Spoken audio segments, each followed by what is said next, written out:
The first summer update for Animal Crossing New Horizons is here, and we're having a wonderful time donning our digital speedos and taking a dip in the ocean. Pascal's back too, and that got us thinking about all of the other characters that have yet to make a return to the game. Greetings everyone, Phil here from the Nintendo Village, and in this video I'm going to take a look at potential future updates and characters we'd like to see make a comeback in Animal Crossing New Horizons. A big welcome back to all our subscribers, and a hearty hello if you're new around here. I hope you enjoy the video and feel like subscribing too once you get to the end. So without further ado, let's get into it. One that I think is top of a lot of people's lists is Brewster and his accompanying coffee shop. Villagers have been name dropping the pigeon barista in the game already, which seems like a hint of things to come. And clever data miners have found reference to a cafe within the game's code already. It sounds like it could be an upgrade to the museum, rather than a standalone building like the Roost in previous entries.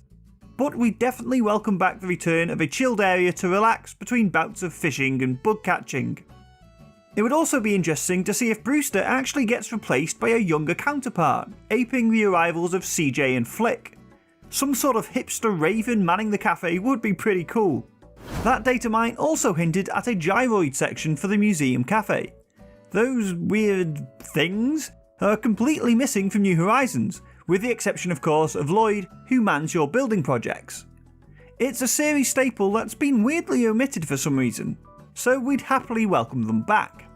The cafe has traditionally been the home of KK Slider performances too, but given his preference for outdoor gigs in New Horizons, maybe it could host the comedy stylings of Dr. Shrunk.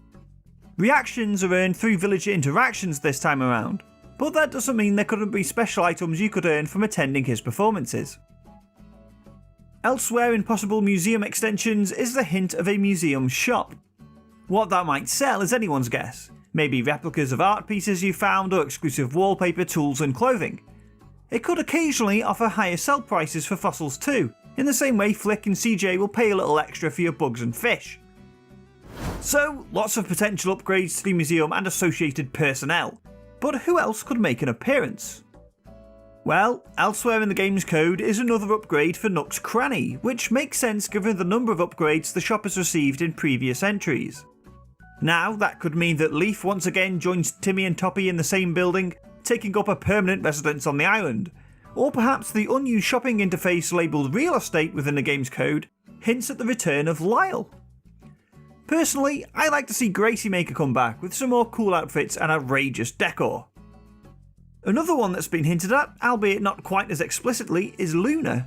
She ran the Dream Suite in New Leaf that allowed you to visit a dream version of other people's towns. They'd share their unique dream address code, and you'd input that to go and check it out. It was a neat way of allowing people to visit your town and look around without actually having to exchange friend codes, and without the worry of people running through your flowers or destroying your orchards. Whatever carnage they cause only occurred in the dream version of your town, not your actual save. As it turns out, within the code of New Horizons, there's also mention of a Dream ID. Island tours are rather popular on YouTube, and everyone's always looking for more inspiration for the design of their island. So being able to actually visit some of those incredible islands you see online and take a look around yourself would be really sweet. Lastly, on the datamine front, there's also mention of harvestable vegetables, as well as an unused item type for dishes. This could be a literal game changer, and I'd happily welcome some basic Stardew Valley-esque farming to the game. If this stuff arrives though, I've got a feeling it could come around the time of the Harvest Festival. Franklin the turkey was shown during the Animal Crossing Direct ahead of the game's launch after all, and part of his shtick in previous games was having you create certain dishes. There's a few other characters that would be cool to see, but I can't think how they'd make sense in this new version of Animal Crossing. Katrina was always a bit of a favourite, but with no real luck mechanic in New Horizons, it's difficult to guess at what purpose she'd serve. Shampoodle is kind of redundant too, though maybe Harriet could show up with a new batch of hairstyles in a future update.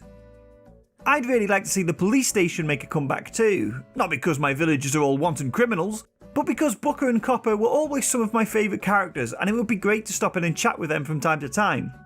But with the Lost and Found box and resident services this time around, theirs is another building that has no real purpose in this version of Animal Crossing. There's even more characters we haven't mentioned that could potentially drop by your island too. Maybe that currently useless peer could host Cap'n from time to time, or perhaps Tortimer could stop by to play a few games if he's getting bored in retirement. Either way, those are the things we think you can expect to arrive in New Horizons in future updates. But what are you hoping to see?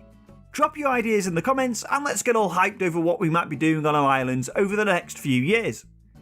Thanks so much for watching. If you enjoyed this video, we've got a bunch of other cool Animal Crossing content on the channel, as well as lots of other cool videos too. Do go and check out some of them, and we'd love it if you could subscribe to the channel too. We have new videos every week, but be sure to check out the nintendovillage.com for more Nintendo news, reviews, features, podcasts, and all that cool stuff. Thanks again for watching. We'll catch you all next time.